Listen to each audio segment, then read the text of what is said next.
Public live TV channel में से मौजूद हूँ संत कबीर नगर ज़िले में और हमारे साथ मौजूद हैं युवा नेता रोहित पटेल जी, जो अपना दल पार्टी के जिला अध्यक्ष हैं संत कबीर नगर के।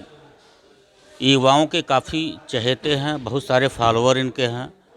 तो मेरे दिमाग में आया कुछ ऐसे युवाओं से, ऐसे नेताओं से हमारी बातचीत होनी चाहिए, हमारे चैनल की बातचीत हो। इन लोगों को थोड़ा सा इनकी बातों को आगे भी जाना चाहिए, समाज में जाना चाहिए, देश में जाना चाहिए, प्रदेश में जाना चाहिए। क्योंकि इस समय जो एक राजनीतिक भंवरजाल फैला हुआ है, कहीं ना कहीं वो विष का काम कर रहा है।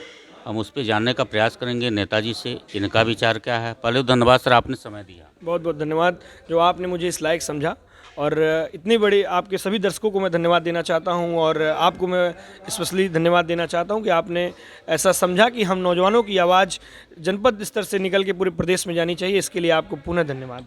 बिल्कुल सर, हमारा जो सवाल है नेताजी, शुरुआत हम यहाँ से करना चाहते हैं। चूँकि अभी आप युवा हैं और आप छात्र राजनीति भी किए हैं, अपना दल में आने के बाद राजनीति को लेकर आपकी क्या सोच है और कब आप अपना दल ज्वाइन किए और उसका कारण क्या रहा? जी, मैं छात्र राजनीति में 2012-13 से आया। उसके बाद निरंतर 14-15 साल 16-17 तक मैं संघर्ष करते रहा। छात्र संघ महामंत्री का चुनाव भी लड़ा। दुर्भाग्यपूर्ण रहा कि चुनाव का परिणाम नहीं आया था, स्टे आ गया था चुनाव पे।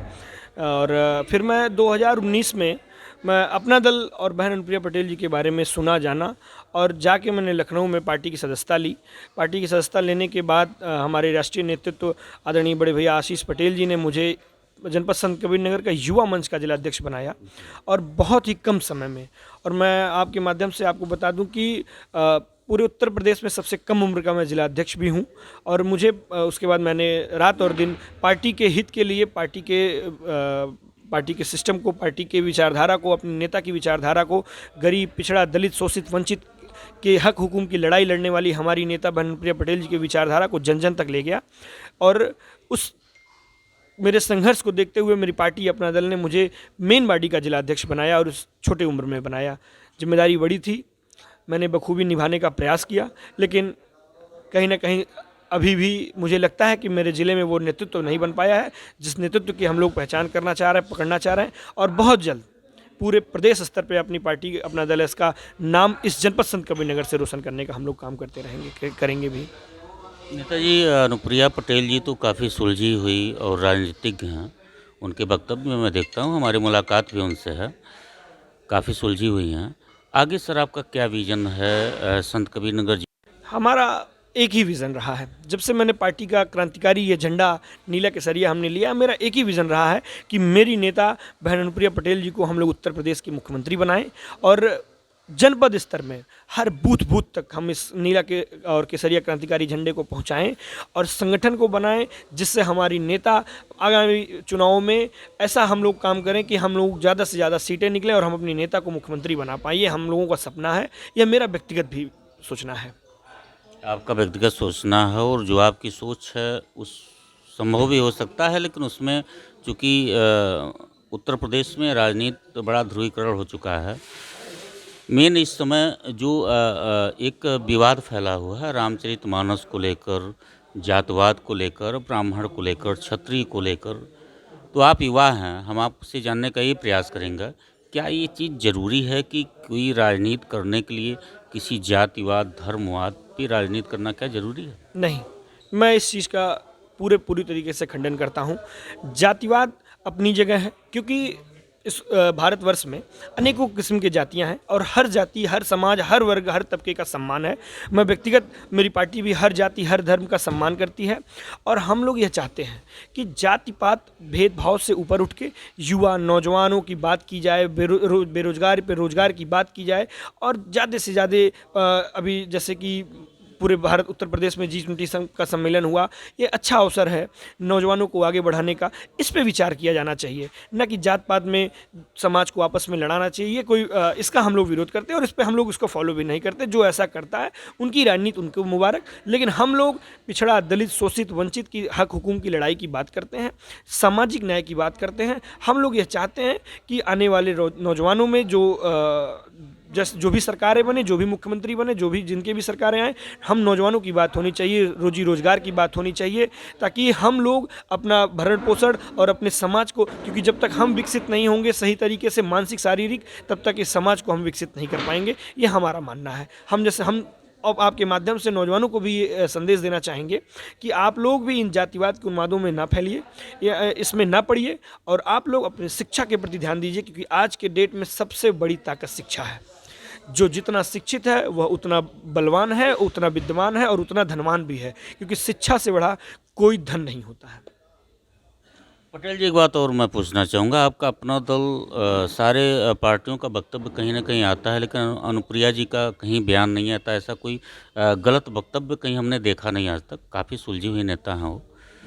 लेकिन जो चीज़ें हो रही, हिंदू को तोड़कर या मुसलमान को तोड़कर या हिंदूवाद मुसलमानवाद या अगड़ा पिछड़ा करके हम अगर राजनीति कर भी लेते हैं, तो उस विषय पे हमें अगर सफलता भी मिल जाती है तो वो सफलता किसी काम की नहीं होती, वो क्षणिक होती है। आपकी क्या सोच है? चूँकि आप एक युवा हैं, तो युवाओं को आप क्या संदेश देना चाहते हैं कि आज के परिवेश में वो क्या सोचकर आगे बढ़ें? देखिए, सबसे बड़ी बात तो राजनीति संभावनाओं का खेल है। हमारी नेता बहन अनुप्रिया पटेल सड़क से लेकर सदन तक पिछड़े, दलितों, शोषितों, वंचितों की हक हुकूक की लड़ाई लड़ती आती हैं। तो हमारी नेता का विज़न क्लियर है कि हमें उस तबके को मजबूत करना है जिनके बारे में आज तक की सरकारों ने विचार नहीं किया। ना कि हमें हिंदू, मुस्लिम, सिख, ईसाई को आपस में लड़ा के राजनीति करनी है। हम इन सब चक्करों में नहीं पड़ते हैं। हमारी नेता यहाँ तक कि सर्व समाज की बात करती हैं, ये नहीं कि एक जाति को लेकर विशेष बात करती है। हमारे दल में आप देख लीजिए, सभी जातियों का सम्मान है, सभी जातियों के पदाधिकारी हैं, ऊपर से लेकर निचले तक। हमारे यहाँ ऐसा नहीं है कि कोई एक वर्ग के लोग ही पदाधिकारी बनाए जाए, हर वर्ग के लोग हैं। और हमारी नेता, चूँकि हम अपने पार्टी से जुड़े हैं, हम अपने पार्टी के लिए काम करते हैं, तो मैं सिर्फ अपनी नेता की बात करूंगा। हमारी नेता का इस उत्तर प्रदेश की राजनीति में बहुत बड़ा योगदान है, क्योंकि हम वो सवा हैं। जिस भी शेर के साथ लग जाएंगे उसको हम सवा शेर बना देंगे। ये हम वो सवा हैं, लेकिन हम जल्द ही इस उत्तर प्रदेश में हम सवा शेर खुद बनेंगे। हमारी नेता बहन अनुप्रिया पटेल को हम लोग मुख्यमंत्री बनाएंगे, और इस उत्तर प्रदेश में जो भी ये इस तरीके की राजनीति का चलन है, इसको हम लोग समाप्त करेंगे और रोजी रोजगार की बात करेंगे, नौजवानों के हक हुकुम की बात करेंगे। नौजवानों के हक हुकुम की बात करेंगे। एक व्यक्तिगत सवाल नेताजी आपसे है। युवा हैं आप, बहुत सारे फॉलोअर आपके हैं। क्या क्या कारण है आप लोगों को आकर्षित कर लेते हैं? देखिए, ये आप लोगों का प्रेम है और ये हमारे नौजवान साथियों का प्रेम है। मैं नित्य प्रतिदिन सुबह उठ के ईश्वर से यही प्रार्थना करता हूँ कि मेरे अंदर कभी घमंड ना आए। मैं जिस तरीके से अपने नौजवान साथियों को जोड़कर, एकजुट होकर मैं अपने नौजवान साथियों के लिए चलता हूँ, करता हूँ, वो उनको पसंद आता है, वो मुझसे जुड़ते हैं। ये मेरा सौभाग्य है कि इस अल्प आयु में मुझसे इतने बड़ी संख्या में नौजवान जुड़ रहा है। और मैं ईश्वर से यही प्रार्थना करता हूँ कि कभी घमंड ना आए और ऐसे ही नौजवान हमसे जुड़ते रहें, और उनकी अपेक्षाओं पर मैं पूरा खरा उतरने का प्रयास करूँगा। तो नेताजी केवल आपसे जुड़ते हैं या पार्टी से भी जुड़ते हैं? नहीं, व्यक्तिगत ऐसा नहीं है कि मुझसे जुड़ेंगे तो मैं पार्टी से नहीं जुड़ूंगा, मुझसे जुड़ेंगे तो मैं पार्टी से ही जोड़ूंगा। और मैं तो अपनी नेता बहन अनुप्रिया पटेल जी का पुनः धन्यवाद करूंगा कि हम जैसे नौजवानों को इतना अच्छा अवसर देती हैं। और हमारी पार्टी, हमारे नेता आदरणीय आशीष भैया जी, हम नौजवानों को इतना अवसर देते हैं, आगे ला के हम लोगों को रिप्रेजेंट करते हैं, ताकि हम जैसे नौजवान क्षेत्र में जाके, समाज में जाके और भी नौजवान जो है वो हम उत्तर प्रदेश की विधानसभा में पहुँचा सकें। हम उत्तर प्रदेश के विजन को विधानसभा में पहुंचा सके। नेताजी का नाम रोहित पटेल जी का, जो अपना दल के जिलाध्यक्ष संत कबीर नगर के, और जो इन्होंने बातें कही बड़ी गंभीर विषय पे, बहुत कम उम्र में इन्होंने वो बातें की है जो बड़े बड़े राजनीतिक नहीं कर पाते हैं। और आजकल जातिवाद, राजनीतिवाद, धर्मवाद में फंस के लोगों को फंसा के केवल तोड़ने मरोड़ने का काम कर रहे हैं, एक क्षणिक लाभ के लिए, जबकि ऐसा नहीं होना चाहिए। नेताजी ने बड़ी सुंदर बात कही कि आज के युवाओं को विकास पे ध्यान देना चाहिए। दलित, वंचित, शोषित हैं, उनके विकास पे ध्यान देना चाहिए। धर्मवाद, राजनीतिवाद, जातिवाद पे जो सवाल खड़ा करते हैं या राजनीति करते हैं, ये कोई ज़रूरी नहीं है। आप बने रहिए पब्लिक लाइव न्यूज़ के साथ। अगले जनपद के साथ आपकी जल्द मुलाकात करवाते हैं। तब तक के लिए नमस्कार।